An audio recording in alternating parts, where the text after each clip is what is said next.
Satanás usurpó y cogió el trono y el territorio de Adán, ¿no?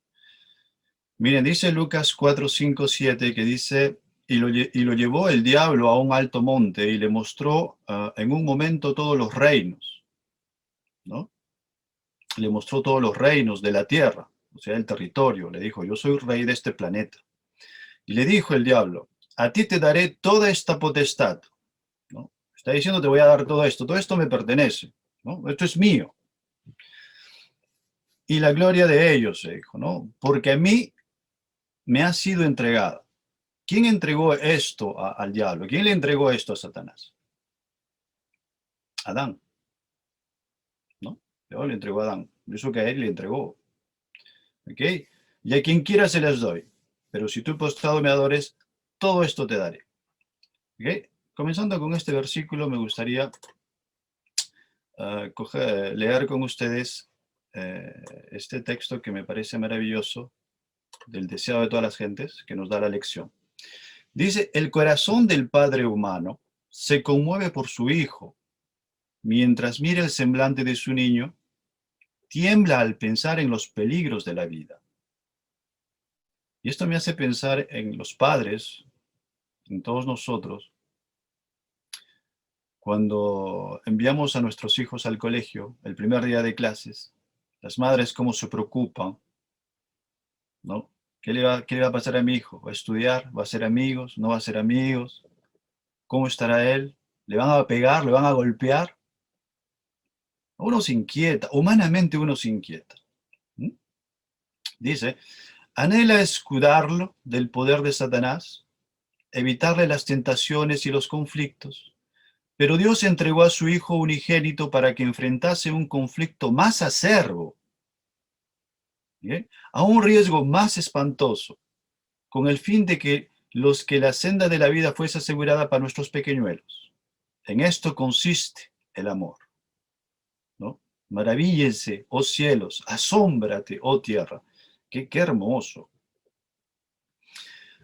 Cuando un padre, imagínense el amor de un padre, eh, yo no sé, humanamente yo les pregunto, si a ustedes saben que a su hijo le van a pegar en el colegio y es seguro que lo van a golpear, si ustedes saben que cuando su hijo va a ser fragelado, le van a dar, como dicen, ¿no? Le van a dar duro, le van a dar con alma, ¿no? ¿Ustedes lo enviarían al colegio? No. No. ¿Qué pasaría si ustedes ya saben lo que le va a pasar a su hijo? ¿No? No se preocupa. Personalmente yo estaría ahí en la ventana diciendo, mirando quién le va a hacer eso. Porque nosotros humanamente no podemos mirar el futuro, pero Dios lo miró y dijo, mi hijo va a sufrir esto. Imagínense un padre, la Biblia dice que Dios es amor. Imaginen un padre que ama, va a enviar a su hijo, ¿no?, a sufrir todo ese martirio.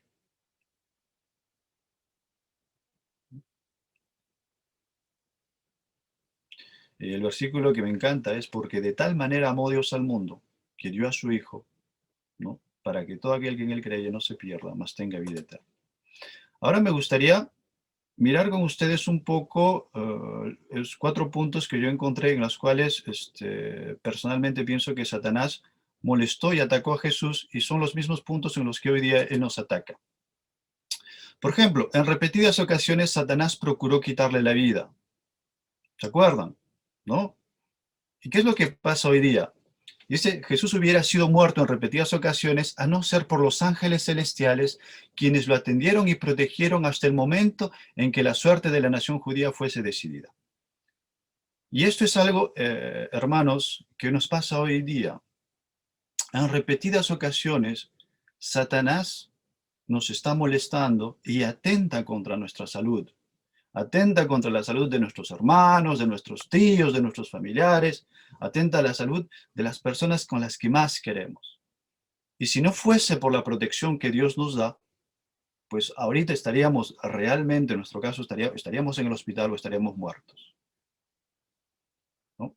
Lo que Jesús vivió, nosotros tendremos que vivirlo. Satanás molestó a Jesús, quiso matarlo, Quiso matarlo con Herodes, con los judíos, lo querían apedrear, lo querían empujar de una faleza, le querían hacer esto. Y el discípulo no es más que su maestro. Hoy día, Satanás utiliza todas las cosas que están alrededor de nosotros, ¿para qué? Para atacarnos, para molestarnos, ¿no? Otro punto es que Satanás procuró infectar a Jesús con el virus del pecado, ¿no? ¿Se acuerdan cuando lo tentó? Todo esto te voy a dar, todo esto. Pero Jesús siempre respondió, escrito está. Vamos, podríamos citar muchos libros de Hebreos, podríamos citar otros libros que dicen que Jesús no fue tentado en toda cosa.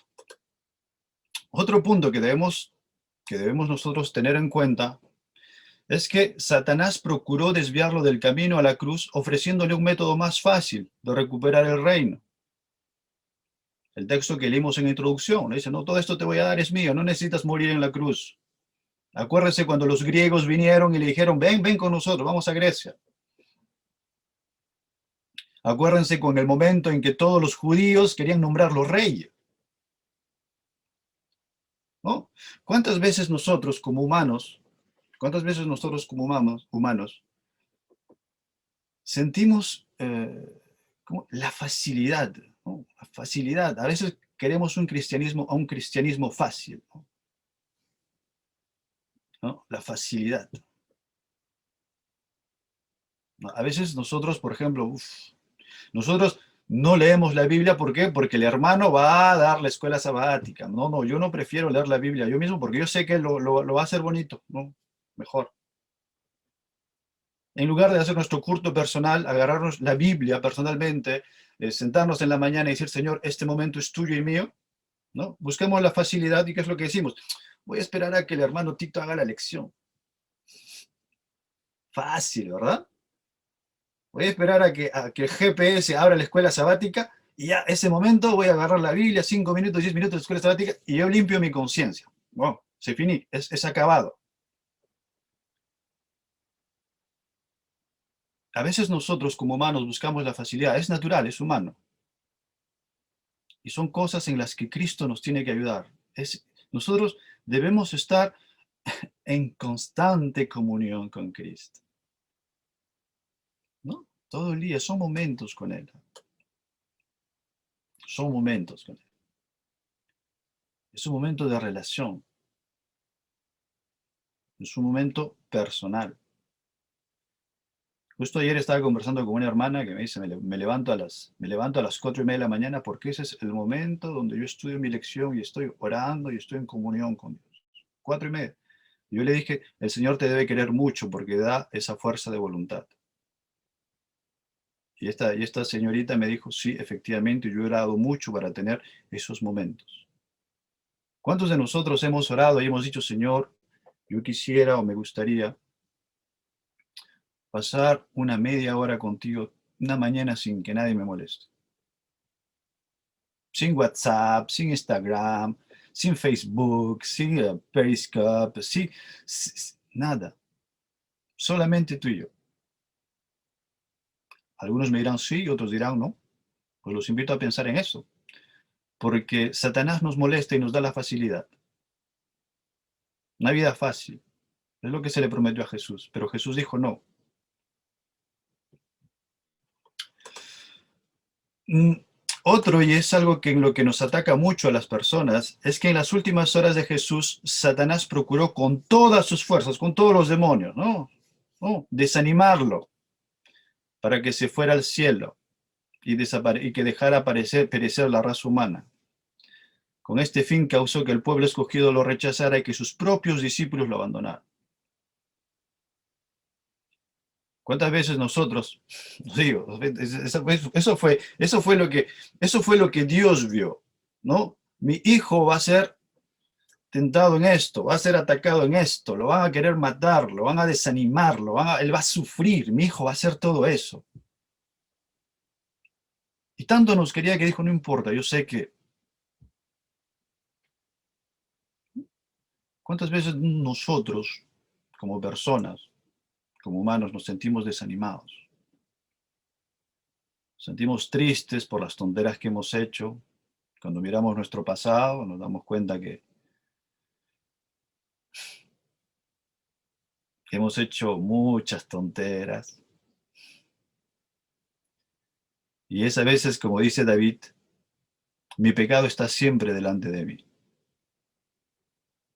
¿no? El Salmo 51. Señor, mi pecado está siempre delante de mí. Es que Satanás agarra y nos acusa. Me dice, eres la... yo me disculpo la expresión que voy a utilizar, ¿ah? Pero a veces Satanás, yo me imagino que nos dice, hostia, tío, pero otra vez la misma cosa. Eres de lo peor. Y volvemos y volvemos y volvemos. Y nos acusan y a veces nos desanimamos. Mi hermana se enfermó, no tengo dinero, mi tío se enfermó, están acá. Y a veces nos sentimos sin fuerzas y los brazos se caen. Uf.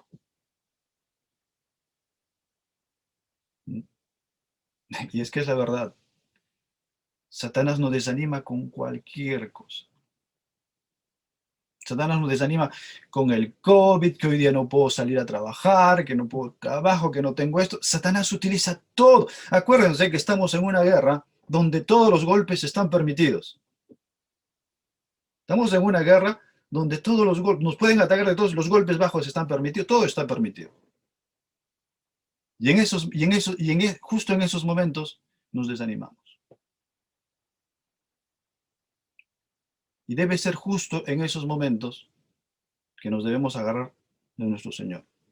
¿Por qué? Porque el Señor Jesucristo también fue desanimado. Acuérdense que estaba ahí en el monte de Getsemaní y decía, Padre, Padre, por favor, no quiero, por favor, Padre. Yo sé, voy a sufrir, me va a doler, me van a pegar, yo estoy mirando, yo sé, Padre, Padre, por favor. Abba, Per, papá, papá, papito, ayúdame. Pero finalmente dijo que no se haga mi voluntad, sino la tuya. Hoy día, ¿cuántas veces nosotros preferimos hacer nuestra voluntad que la voluntad de Él? ¿No? Dice, papá, papá, bendíceme, pero yo quiero seguir mirando esos programas de televisión que me gustan, ¿sabes? ¿No? Pero bendíceme. ¿No? Papá, yo quiero que me bendigas, pero a mí también me gusta esa música, ¿no? Me gusta el reggae, me gusta esa música y todo eso, ¿no? Pero bendíceme, pues, padre. Yo también he sido joven, yo conozco eso, ¿no? Pues que no es que me considere tan viejo, ¿no? Pero yo sé cómo son los jóvenes. ¿Cuántas veces nosotros le decimos, Señor, Señor, que no se haga tu voluntad, que se haga la mía? Cuando estamos justo en ese momento de desánimo, justo en ese momento de sufrimiento, le decimos, Señor, Señor, yo pienso que esto es la mejor solución, ¿no? Señor, Señor, yo pienso que mejor es así, ¿ah? ¿Verdad? Me equivoco. Mm. La lección nos sigue diciendo, ¿no? Para meditar, para estudiar, dice, Cristo fue quien consintió, miren qué hermoso, Cristo fue quien consintió en cumplir las condiciones necesarias para la salvación. Ningún ángel, ningún hombre fue suficiente para realizar la gran obra. Solo el Hijo del Hombre debe ser exaltado, porque solo una naturaleza infinita podría llevar a cabo el proceso redentor. Cristo consistió en conectarse con los desleales y pecadores y participar de la naturaleza del hombre, dar su propia sangre y hacer de su alma una ofrenda por el pecado. En los consejos celestiales se determinó la culpa del hombre. El hombre era culpable, el hombre no tenía remedio, el hombre estaba hundido. Se calculó la ira por el pecado y sin embargo Cristo anunció su decisión de asumir la responsabilidad de cumplir las condiciones por las que la esperanza debería extenderse a una raza caída. Qué hermoso. En otras palabras, tú y yo no teníamos salvación. Tú y yo estábamos, como, no sé qué expresión se utiliza en vuestros países. Aquí se dice, on est foutu, on est mort. Estamos muertos, no tenemos salvación, estamos en cajón, ¿no? Y hay algo que me gustó, y me gustó mucho, y lo encontré en el libro de Levíticos, en el capítulo 25, verso 25, 47 y 49. ¿Qué es lo que nos dice? Dice que cuando uno se endeuda, ¿no? Dice, cuando tu hermano empobreciese y vendiese algo de su posesión, en este caso Adán, ¿qué es lo que tenía Adán? Dios lo puso como representante, como rey en el planeta, ¿no? Pero él vendió su corona. Dice, cuando esta persona vende algo, ¿no? Entonces su pariente más próximo vendrá y rescatará. O sea, tiene que pagar un precio, ¿no? Lo que su hermano hubiese vendido. Quiere decir, si tú tenías algo y lo vendiste, tu hermano puede comprarlo, pero solamente tu hermano, no otra persona. ¿Ya? 47-49 dice, si el forastero o el extranjero que está contigo tiene dinero, se enriquece y tu hermano que está junto a él empobrece y se vendiere al forastero como esclavo, ¿no? Solamente que podría ser rescatado si alguien pagaría un precio, pero tenía que ser un pariente, ¿no? O su tío o el hijo lo rescatará o un pariente cercano de su familia. Y eso es lo que pasó con Cristo. Nosotros teníamos un enorme deuda, lo acabamos de ver, una enorme deuda con el cielo. Éramos culpables. Entonces Cristo dijo, yo voy a pagar esa deuda, ¿no? Voy a pagar esa deuda. Pero para pagar esa deuda tenía que ser un pariente cercano. Entonces él era divino, entonces dijo, me voy a tener que hacer hombre para pagar esa deuda. ¿Mm? ¿Qué piensan ustedes?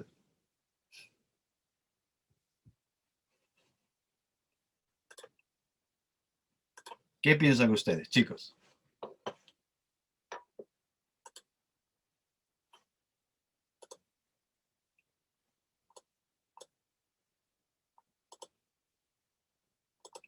Elena de Guay dice que los ángeles se propusieron, que cuando Cristo dijo, yo voy a hacer esto, dice que los ángeles se propusieron. No, los ángeles querían morir a la plaza de Jesús. No querían. ¿Ustedes qué piensan, chicos? Díganme, ¿qué piensan de ese amor? Un amor,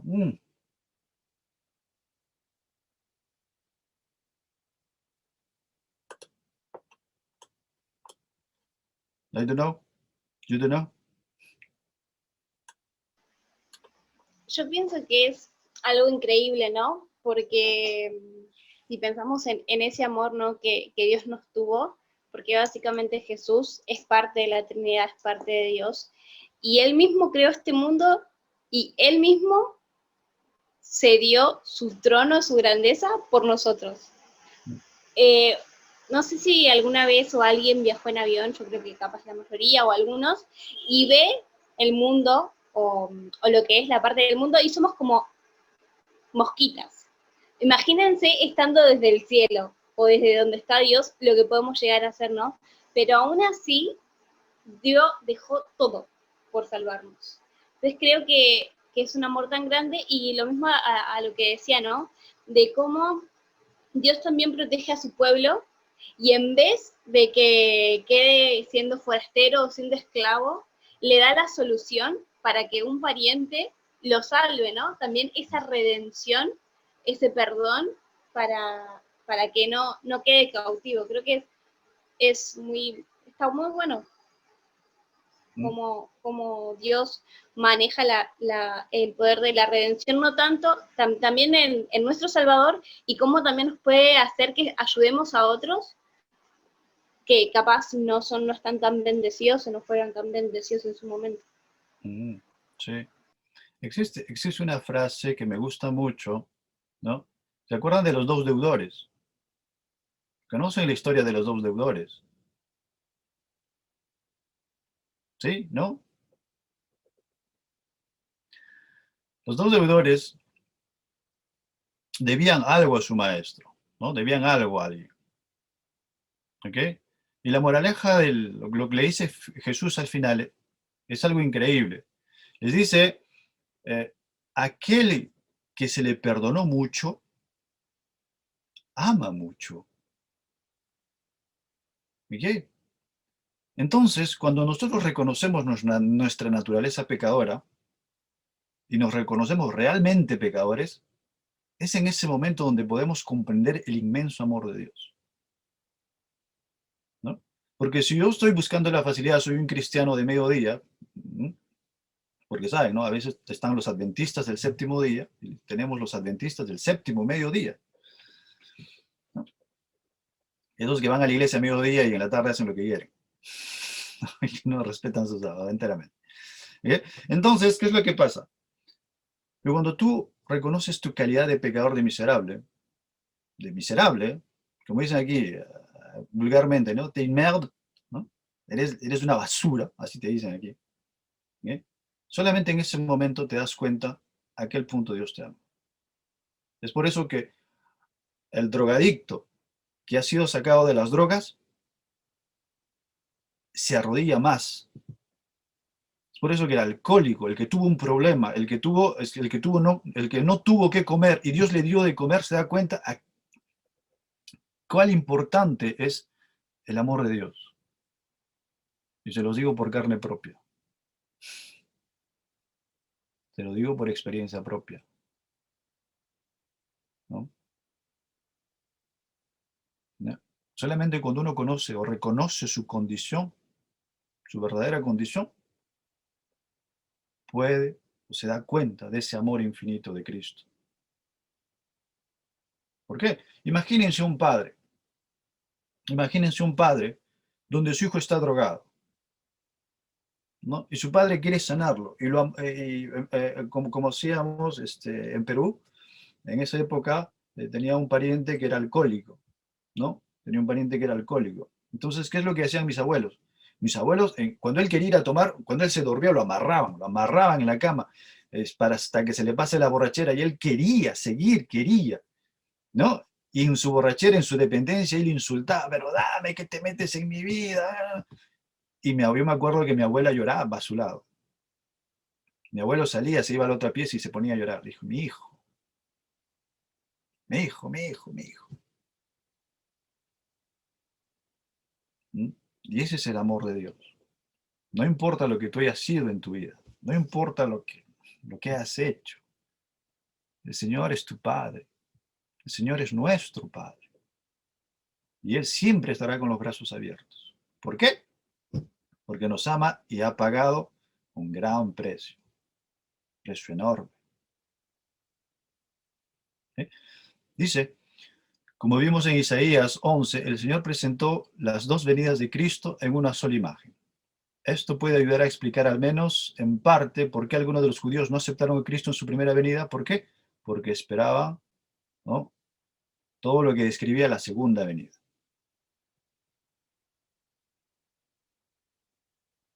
Y es que a veces nosotros como humanos pensamos también que Cristo va a solucionar los problemas según nuestra manera de ser, ¿no? Ah, Señor, a mí me gustaría, tengo este problema, Señor, yo pienso que la solución es esta, ¿es verdad? Sí, así debe ser, ¿no? Y a veces anteponemos nuestra visión de las cosas y no esperamos la voluntad de Dios, como los judíos en la época. Acuérdense acuérdense de los fariseos de la época. Los fariseos, ¿qué es lo que hacían? Los fariseos conocían el sábado. Sí, conocían el sábado, lo guardaban. ¿Conocían la ley? Sí, conocían la ley. Las profecías, conocían las profecías. ¿Conocían la doctrina del santuario? Conocían la doctrina del santuario. Conocían todo. ¿Tenían a Jesús? No conocían a Jesús. Algunos sí, pero en su gran mayoría no. Y es que a veces eso nos falta. ¿Mm? Dice, en los días de Isaías, cuyo nombre significa salvación de Jehová, Dios le prometió a su pueblo remanente la salvación de la opresión que vendría sobre él como resultado de la apostasía nacional. Esta profecía de esperanza encuentra su máximo cumplimiento en Jesús, cuyo su nombre significa el Señor es salvación. Y me hubiese gustado guardar la pregunta que quería hacerles a todos ustedes. es la que se encuentra aquí, que dice, ¿qué nos dice esto acerca de lo importante que es que comprendamos adecuadamente la naturaleza de la venida de Cristo? Por ejemplo, los conceptos falsos de su segunda venida pueden ser una trampa hoy día. Entonces la pregunta con la que termina la semana, el día de hoy, es ¿cuál es vuestro concepto de qué es lo que piensan de la segunda venida de Cristo?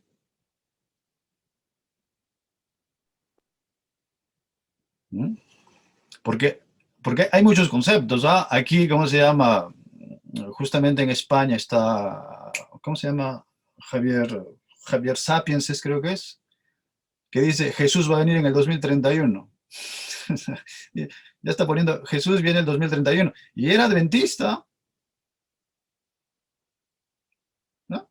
Hay otros, no sé, que dicen que, bueno, están poniéndole fechas y están poniendo, no, si son adventistas, son movimientos. Entonces la elección nos dice, ¿qué es lo que ustedes piensan? Está claro que no debemos poner fechas, pero ¿qué es lo que piensan? ¿Nos estamos preparando?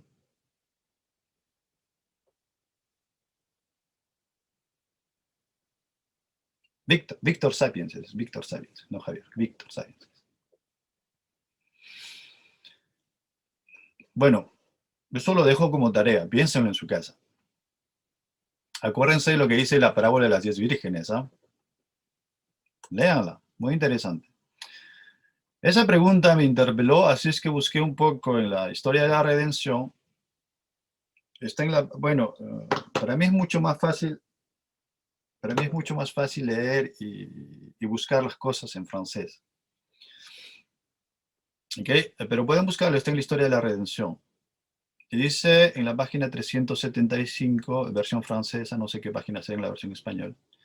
Dice que cuando las iglesias rechazaron el llamado de Dios, rechazando el mensaje del retorno de Cristo, el Señor, el Señor los rechazó. ¿Eh? Dice, los adventistas interpretaron el mensaje como anunciando la caída moral de las iglesias, ¿no? Y el retorno del Señor Jesucristo,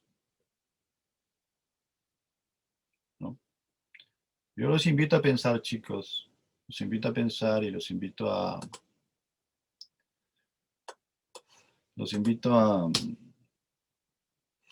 ¿dónde están? Se me perdieron, aquí están. Los invito a pensar en ese amor increíble de nuestro Señor, que lo dio todo, porque para un padre un hijo es todo, ¿no? Un padre prefiere cortarse una mano a que a su hijo le falte algo. Un padre lo da todo por un hijo. Entonces, imagínense ese precio, ¿ya? Con los ojos que los ángeles y todo el mundo, el universo, los universos nos miran, ¿no? Dice, esos humanos deben valer mucho porque el Señor, el Dios Todopoderoso, ha pagado un alto precio por ellos. Entonces yo los invito, chicos, a pensar en lo que ustedes son delante de Dios, ¿no? Y al enorme precio que Dios ha pagado por cada uno de vuestras vidas. Bueno, eso es el repaso del día de hoy, de la semana. Espero que haya contribuido a algo y que sea edificante. ¿Algún comentario? Estoy mirando que Lázaro quería hablar. No, yo creo no tenía nada por decir, pero ya que lo mencionaste, cuando preguntaste acerca de qué pensábamos del amor de Dios, creo que no nos entra en la cabeza la forma en la que Él tiene de amar. Capaz que nosotros, nuestra mente finita, nos lleva a muchas veces a eso, a querer cumplir nuestra voluntad. Ya desde el vamos, queriendo entender a veces a Dios y cómo él planea nuestra vida, ya ponemos el primer pero. El pero, o no quiero, o mejor así, un montón de cosas. Y más ahora que tenemos un montón de trabas para poder viajar, para poder salir, tenemos muchísimos obstáculos para progresar. Va a ser más difícil para el mundo y las personas que están convirtiéndose en confiar en Dios, porque la necesidad está presente y la gente quiere guiarse por sus propias fuerzas. Entonces, entender el amor de Dios en un mundo como este, y en esta actualidad, va a ser una lucha muy grande. Así que, nada, eso, me parece bien que podamos aprender acerca a cómo comprender entre todos qué es lo que Dios quiere, no solamente de nosotros, sino que ahora cómo quiere que entendamos el amor después de esta pandemia, porque no va a ser el mismo, va a pedir más de nosotros todavía. Nada Claro. más. ¿Otro comentario? Yo quiero comentar algo sobre la pregunta. Ah, bueno, ya no está la pregunta acá, pero esa que dice, ¿qué nos dice acerca de la importancia de entender, ¿no?, las señales? Mm, Y muchas veces decimos, wow, ¿cómo los judíos no se dieron cuenta que Jesús era Jesús, no? Siempre tendemos a criticar. Y muchas veces uno dice, "Ay, bueno, las señales de la segunda venida de Jesús van a ser así, así, así, así, porque están escritas, ¿no?". Y es como vos decías, ¿no? Como nosotros las entendemos en el mundo de hoy. Yo, por ejemplo, creía que cuando vea que todas las iglesias iban a ser cerradas era por la ley dominical. mm, Nunca me imaginé que íbamos a tener como una prueba antes, con una pandemia mundial donde todas las iglesias se cerraron. Entonces creo que también está bueno eso de entender que a veces las cosas no van a pasar como nosotros creemos que van a pasar, sino como Dios quiere. Y que también tenemos que estar preparados para eso, de mm. saber cuándo las cosas van a pasar y están sucediendo y estar alertas. Y bueno, eso. Muy buen punto, Dani. Sí, muy interesante, ¿eh? A veces, claro, a veces nosotros miramos las cosas como con los ojos de los hombres, ¿no? Pero debemos tener cuenta que hay una mirada divina. Las cosas pasan de como Dios lo permite o como se tienen que pasar. ¿No es verdad, Michi?